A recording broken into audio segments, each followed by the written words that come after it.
அன்பான பூரண சுவிசேஷ சபையின் விசுவாச குடும்பங்களுக்கு என்னுடைய அன்பின் வாழ்த்துதலை தெரிவித்துக் கொள்கிறேன். இந்த நாளிலே நாம் பார்க்க போகிறது ஜெபம் என்றால் என்ன? ஒரு வேடிக்கையான கேள்விதான். ஏனால் கிறிஸ்தவர்களாகிய நாம் சிறு வயதிலிருந்தே நாம் ஜெபிக்க கற்றுக்கொண்டிருக்கிறோம். எல்லா ஆரம்பத்திற்கும் ஜெபத்திலே நாம் ஆரம்பம் செய்கிறோம். இது என்ன ஒரு புதிய கேள்வியாக இருக்க, என்ன புதிய பதில் கிடைக்குமா என்று பார்க்கலாம். இந்த நாளில் ஆவியானவர் நம்மிடத்தில் வெளிப்படுத்தின காரியத்தை கர்த்தர் இந்த வேளை பேசுவாராக. ஜெபம் என்றால் என்ன? பிதாவுடன் பேசுவது, குமாரன் மூலமாக பேசுவது, பரிசுத்த ஆவியானவர் நமக்காக பேசுவது. இதுவே ஜெபம், கிறிஸ்துவத்தின் தவம். இதுவே ஜெபம், கிறிஸ்துவரின் தவம். ஜெபம் செய்வது நேரம் அதிகாலை, காலை, மத்திய வேளை, மாலை, இரவு, நல் இரவு, எந்நேரமும் நாம் வளர்த்து கொள்ளலாம் யெகோவாவுடன் உறவு. ஜெபத்திற்கு இதுவே முறை என்று சடங்கு ஏதும் கிடையாது.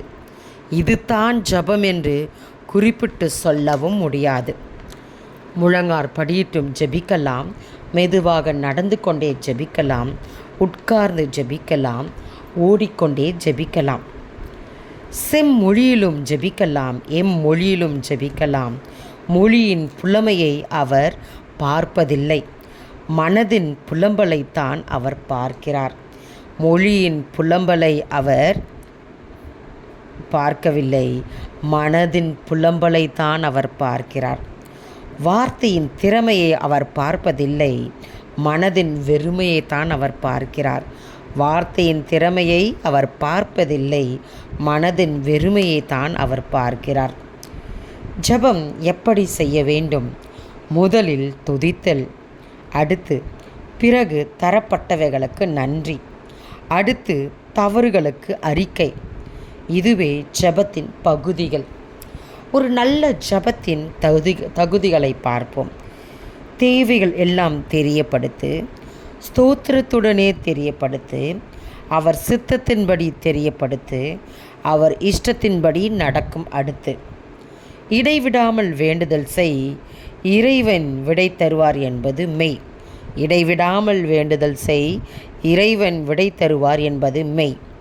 நீ விரும்பியபடி விடை வருவதில்லை, ஜெபத்தின் வெற்றி. விடை வருகிறதே, அதுதான் ஜெபத்தின் வெற்றி. நீ விரும்பியபடி விடை வருவதில்லை, ஜெபத்தின் வெற்றி. விடை வருகிறதே, அதுதான் ஜெபத்தின் வெற்றி. ஜெபிக்கும்போது வீண் வார்த்தைகளை அளப்பாதே, விண்ணவரை உன் வார்த்தையால் குழப்பாதே. ஜெபிக்கும்போது வீண் வார்த்தைகளை அளப்பாதே, விண்ணவரை உன் வார்த்தையால் குழப்பாதே. சொல்ல வந்ததை சுருக்கமாய் சொல், வேண்டுதல்களை உருக்கமாய் சொல்.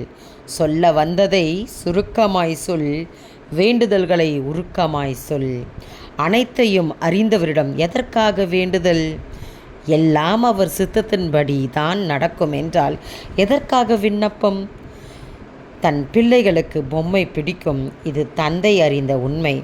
இருப்பினும் பிள்ளை அதை கேட்க வேண்டும், அதுதானே நல்ல பிள்ளையின் தன்மை. சில ஜபங்களுக்கு ஏன் தேவன் தன் செவிகளை மூடுகிறார்?